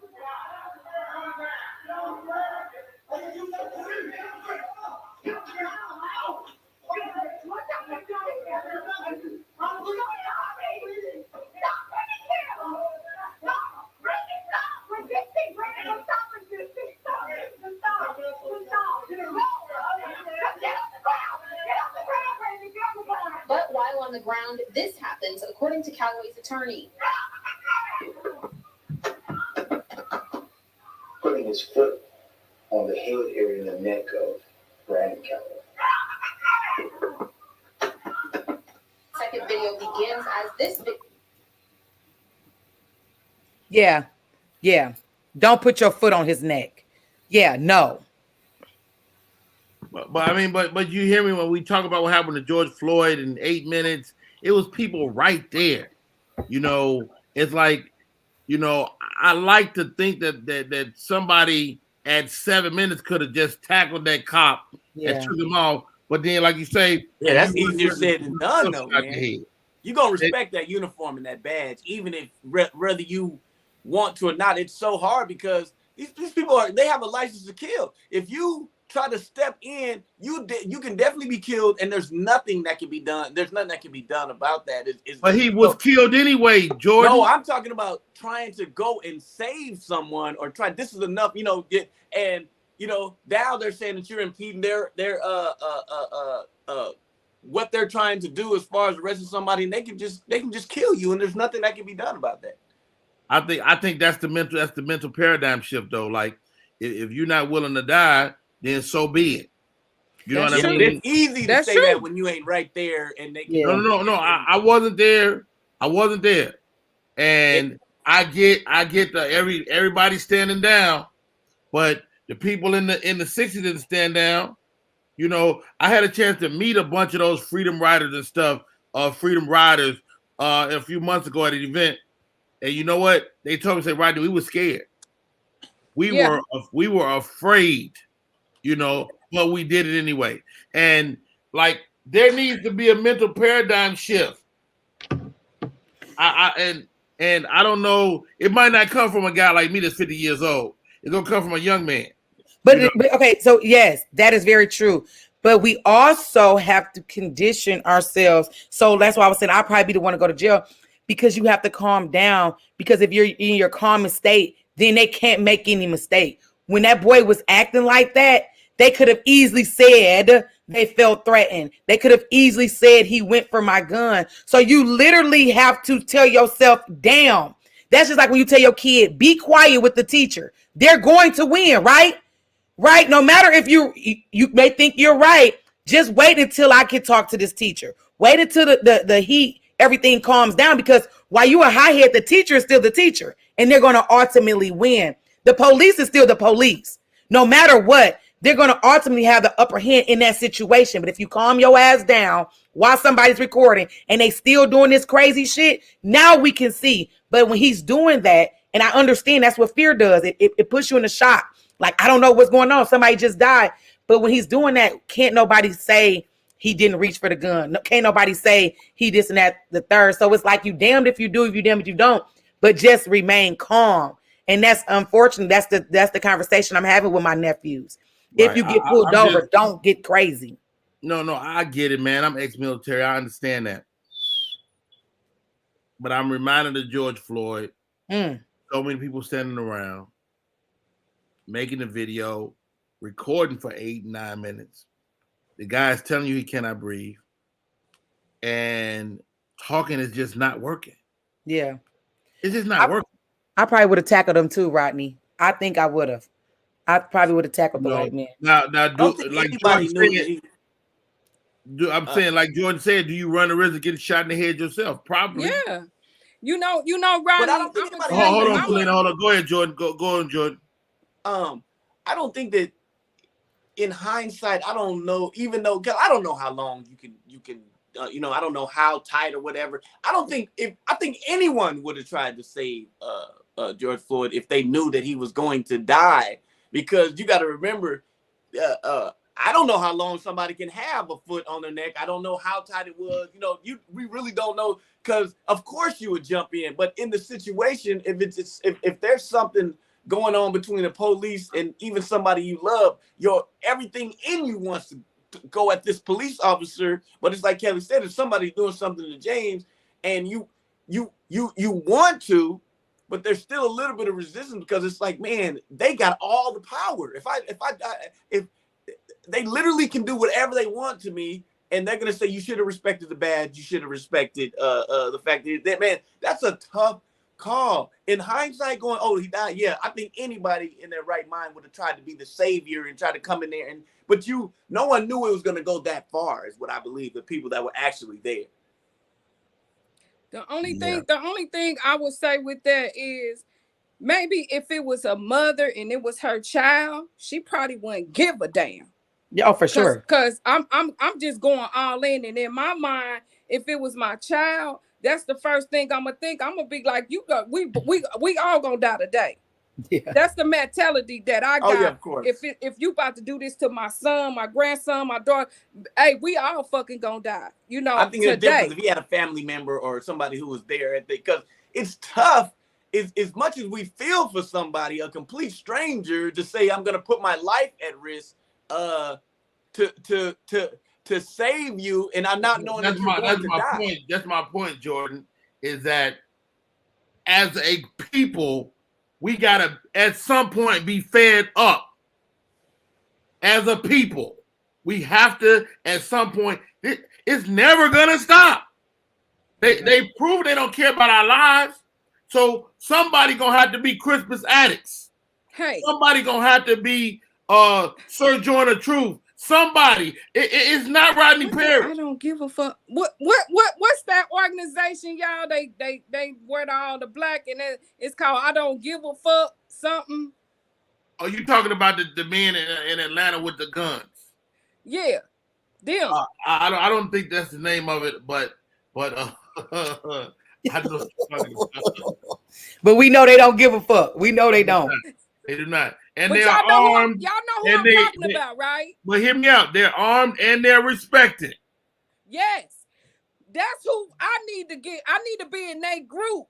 We need to make it wider, bigger, because y'all, for real, this just happened to my 5-year-old best friend's father. He was in Duluth at the restaurant. He went in the restaurant to get his food or whatever. His order wasn't right. So he was talking to the lady about it, and it kind of blew out of proportion. This off-duty cop came in, put his 2 cents in, started arguing with the guy. The guy was leaving the store. So I guess the officer came out in the parking lot and said something. So my friend's husband got on the ground and was like, you know what you want me to do? With his hands up. Now we couldn't hear what he was saying, but that's what he did, right? So he lured him back into the store and fought with him and shot him right down in the. He dead. Wow. One way we can combat this is for economic know-how. You know, I think money is a big difference here too, and that's one of the reasons I wanted to add Mr. Hopgood to our team to kind of educate us on some things, so we can have some financial freedom. That makes a big difference, guys. So, welcome to the show, Hopgood. Where you at, bro? Damn. What's going on, Rodney? How you doing? How's everybody? Well, we were talking about some of the violence happening in our neighborhoods.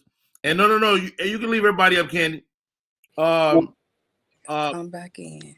We can talk. A lot of what we're experiencing, Hopgood, is because we don't have any financial security. Am I right? You're absolutely right. You know that. Remember how I'm using a metaphor, so y'all, I'm gonna go quick. When you were a kid and your mom told you to clean up, they give you some money. It gave you motivation. It gave you focus, and you were able to do the task at hand and receive the money to go get what you need to get. If you release the chains of someone's financial boundaries, they'll be able to accomplish anything. I said something the other day on I have my own little podcast live I do when I'm driving. When we, as a culture, we all have a level of genius. And when we focus in on that level of genius, whether it be money, fashion, politics, or whatever, and then we have some, like I said, muscle behind that hustle, we're great. We can be great. And a lot of the organizers come because a lot of people, they can't go out and organize, they complain and picket because a lot of them are working 2 and 3 and 5 jobs, and it's economically designed that way to keep you stagnant. So what you said was exactly what we need to do as a people. We need to start with the financial foundation. Hey, give me this, Mr. Hopgood. What's how can we begin to heal ourselves financially? Like when you start thinking about, I remember as a young man, my credit was horrible because I own a couch and it just tore my credit up. Hey, Shout out to Renner Center for all that. Renner Center got us all. Renner Center. Okay, I had that on my silent because I furnished I furnished 3 apartments with Renner Center. So let's keep it a whole buck this morning. Right. Go. But that's ultimately a bad idea. Oh, absolutely. But then, Renner Center, like right now, Citibank is doing a thing talking about buying back Black Wall Street. I'm from Oklahoma, and I never was taught about Black Wall Street. I didn't learn about Black Wall Street till I was 45 years old. Wow. And they used to drill us in. In Oklahoma, they used to didn't let you graduate unless you took Oklahoma history. But they didn't say anything about Black Wall Street. So like Citibank and all these banks and the Wells Fargo and all these banks are doing this buy black. Okay, so because it's cool to be black now. Right. Ish. So what Renner Center used to do, they started hiring people to look like you and I. And then they started placing, if you paid the account off, they would put it on your Equifax bureau. Because Aaron's and Renner Center, their hub used to be in Atlanta. But when they stopped doing that, when they realized that, okay, well, no, we make our money on people not paying people. That's not a good idea. So they stopped reporting it to the credit bureau to keep you stagnant. So now it used to be it was a bad idea, then became a decent idea. Now it's still a bad idea again. But Rodney has called upon me to find some tips, and I do have a few tips in there for people who can get the same effect from that. Give it to me, dog. So first off, how many of us on here is leasing? I said I wouldn't buy me another house till I get married. But I have perfect credit, praise the Lord. There are people out there who are leasing every day. If someone doesn't pay anything, they pay where they live. There are apps where you can place your rental history on your credit like it's a trade line, and it'll backdate up to 2 weeks. Up to 2 years. Now you say, Charles, why does that matter? The backdating is going to show a history of you paying perfectly. And most rent nowadays, especially with the pandemic going on, is anywhere from $1,500 to $3,000 a month, depending on where you live. That's a great trade line to place on your credit, an individual trade line that shows that you're creditworthy and can be trusted with more money and more responsibility. It does what a secure credit card does without tying up your money. One of the apps that I like is Boom Pay, BOOMPAY. You can Google that and it'll pull up the link. Boom Pay is one of the least expensive apps that will do this for you. They contact your landlord and say, hey, has Charles been paying his rent on time? Absolutely. And they'll report every month. Well, hold on, Hopgood. There's a caveat to this. You don't want to tell them to look at your rental history if your ass is mispaying rent. Absolutely not. You're absolutely right. Don't do this if you've missed a payment. But if you've been under 30 days, by law, they gotta say, well, you've been on time. So you're good to go there. And you'll be able to place the rent on there. So, but if you're gonna pay late, don't do it. This does 2 things for you. It creates a path for you to have financial literacy as well as financial freedom and security. It also creates a discipline within the fabric of you so you can do the right things to get out of the situation that you're in. Rodney said something so eloquently the other day. We are not that bad off. There are people that look like you and I that live, breathe, and hope and pray that they can step out in the world and make your life euphoric and give you this information. You just have to wake up like on the movie The Help. Ain't you tired? Ain't you tired of being treated that way? I mean, it's a trip because as we unpack the whole thing with the young man running through his house and it occurred to me that financial freedom is really could be the secret. Jordan, like you said, you might not want to run up on the cops, but there's a power to the security of having money. Period. Oh boy, say it again. So let me get to the backstory real quick. The government used to they set this thing for the fair housing. The fair housing was set up for us. The government set, but then you get these landowners, these homeowners are getting this great land, this in great neighborhoods that want to make and develop. They started doing what's called redlining. Yes, there's still a form of that now. Mm-hmm. If you were to apply for insurance, if you went to one neighborhood or one zip code and the insurance was a little bit less, and then you go to another neighborhood and insurance is a little bit more. A lot of people didn't know that insurance is controlled by credit too. So they know that they'll check. They say that they check. Well, there's been burglaries and there's been theft. No, that puts a label on you to let them know what ethnicity you are based upon the information that they have, historically, this neighborhood has been black and it's not going through gentrification. So the probability of this and this, they won't say it. It's a very ugly secret, but it's a way to keep people down where they've historically been. So to answer Rodney's question, yes, financial footing will keep you from things of that nature, because if you have stellar credit, then you can apply for jobs that you qualify for and don't have to worry about a background check or a credit check. So now you're making a better wage. You're being able to save money because you're not paying rent in other places where you would pay. You're not paying more for your insurance. You're not paying more for your utilities, which all these things are controlled by credit, as well as your life, health, dental. All those things are controlled by credit. You created a financial flux for yourself. You're teaching your children the same things, and you're not being subjected to the things that maybe someone in an urban climate would be. Right. Now how good? You gave me some game the other day. We was talking, and man, you broke it down. I can't remember what it was. It just slipped my mind. But we're talking about ways to make your credit better. Oh, absolutely. Absolutely. You know, give us that and sum it all up for me. The adding of the rental history. Most people who are trying to restore the credit have made some bad choices. No, not that point, because you made that. I'm talking about when you were telling me about how they affected all of our credit during the pandemic. Oh, okay. So it's like a game of Tetris or Rubik's Cube. What happened was they changed the FICO scoring systems. Your score kind of dropped. Did Jordan or Kelly, did your score drop slightly during the pandemic? And you didn't. You know what? I didn't even look at it because I didn't want to look at nothing like that. So I was so low, I wouldn't have. Look, they was in the Mario wine, and they didn't want to know. They didn't want to know. Yeah, we didn't want to know. We didn't know. We didn't want to know. I'm having great days. I'm not gonna mess my day up by looking at my credit score. Yeah. Oh, But it happened. Y'all rich, man. Y'all gotta check your credit. I look at my credit every day. James, look at it. I check. How often are you supposed to look at your credit?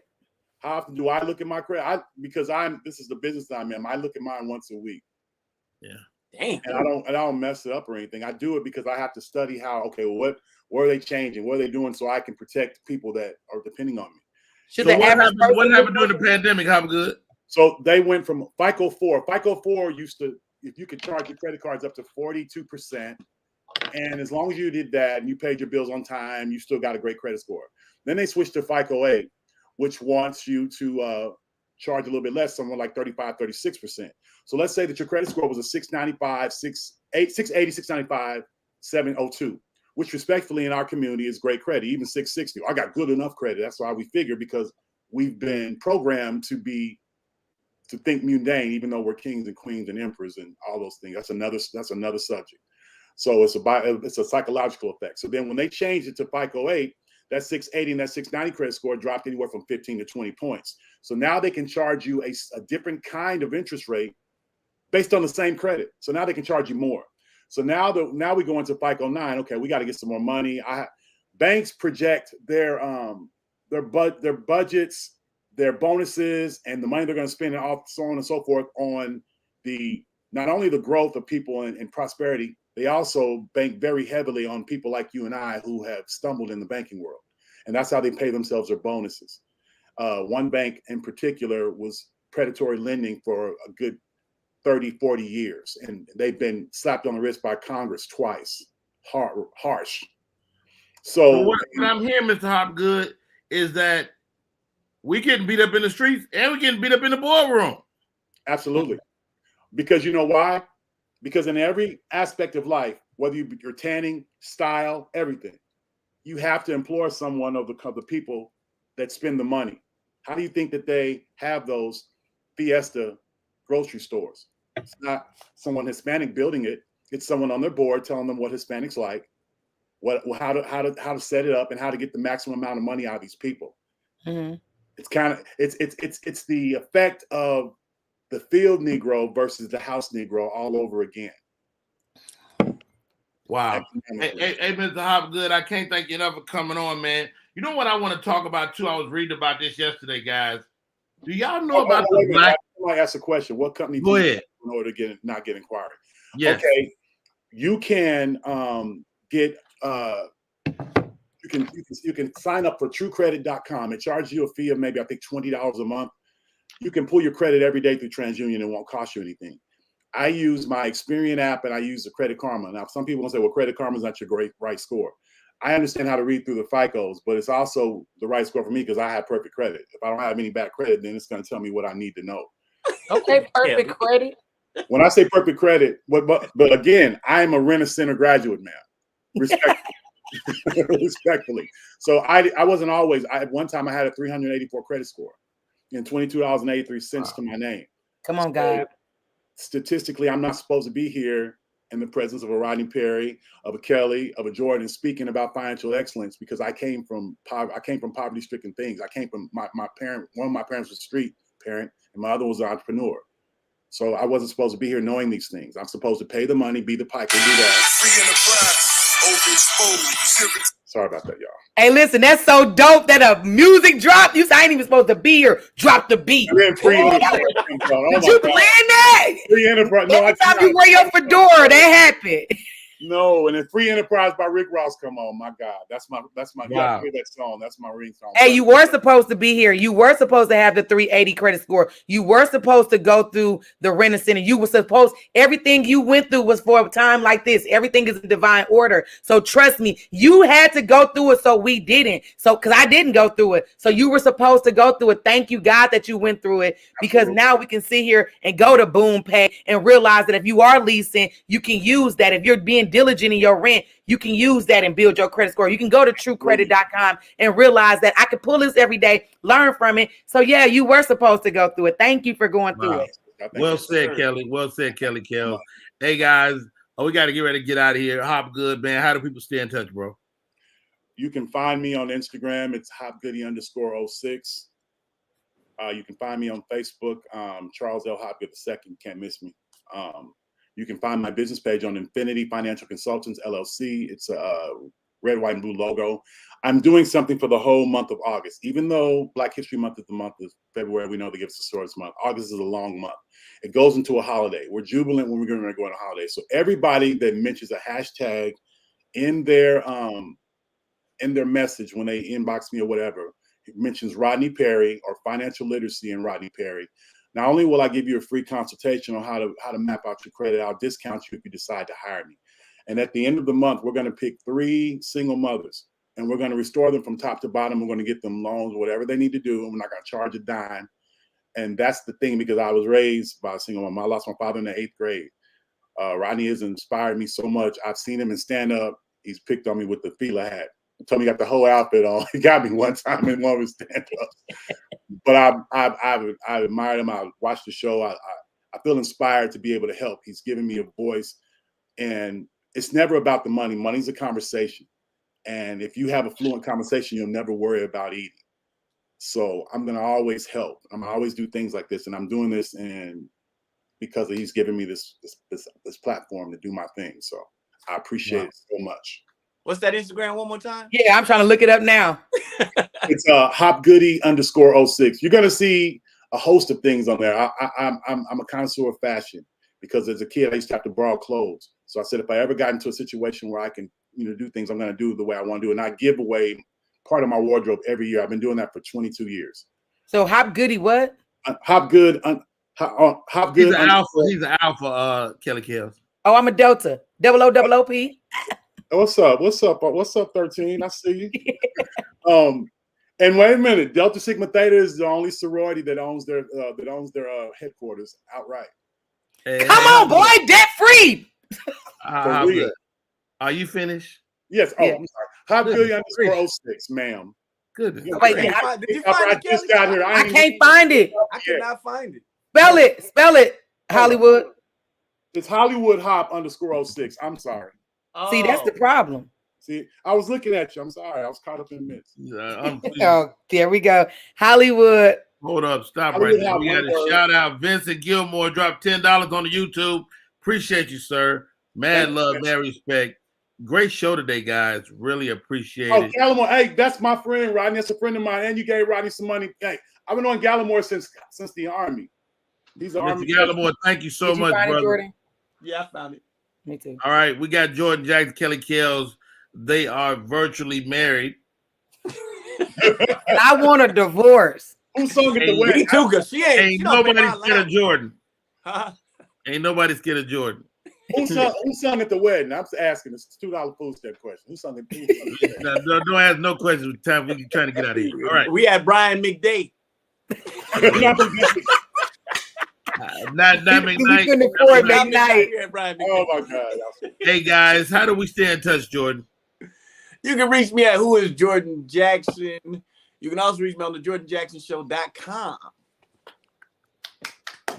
Go check that website. It's very dope, man. I love the site, dog. Kelly Kales, man, a ball of energy, a movie star, a TV star, social media influencer. How do we stay in touch? Stay in touch at Kelly Kales 2222, and I'm super excited because September 4th, it'll be a year. It's my second annual Kelly Kales Day in the state of Wisconsin and city of Milwaukee. I was proclamated last year, and so this year I'm doing a community give back, and so I would love to get some financial literacy from Mr. Hollywood Hopgood on how to make sure that our people. If you book that thing, I'll pay for my own way there. I'll come and speak to anybody who need me to speak. I'll come and do it. Don't talk to me like that on this show. I'll pay my way there. I'm about to send you a DM. I'm about to slide in his DM. I'm telling everybody. Motel 6, just make sure I don't get beat up when I go in there. I guarantee we'll take care of you when you get here. I'll take care of everything else. Don't worry about it. Wow. Yeah, Stop right there before we go. LeBaron Burton just dropped $49.99 on the YouTube. That's nice love. Man, love. That man is also looking for a soulmate too. So, ladies, look how he's spending. Look how he's spending. Look, I got kids showing up too. Hold on, who is this young man? Rodney, my dad, get another one. All right. My name is Rodney Perry. You're tuning in right here live. We do this show every day. Tomorrow, we will be graced by the great Big Daddy Kane. I just was in Antigua with him. Kelly on. But look at that. So he ain't bring us on. See how he do. Hey man, great. No, he absolutely my favorite rapper all time, and he agreed to come on the show. Super excited about Kane, man. I'm actually researching this interview. I've been looking up Kane for 10 days. I just was in Antigua with him. He just performed last week. Yeah. Oh yeah, he used to perform with he had his own band. He had like a jazz band. He used to do his hits via band. He's got a cold dancer. Tata, he is cold. Tater Boy, he is cold. All right, enough of this banter. It's over. Thank you for tuning in. My name is Rodney. We still got 3 minutes. Exactly. Y'all trying to shoot some skits today? You know what? You available? Send me some skits. No, you know what? I'm going to the gym this afternoon. I'm available. Okay, let's get together. Let's meet at the gym. I'm in Midtown. Let's get it. All right, done. Bye, y'all. Peace.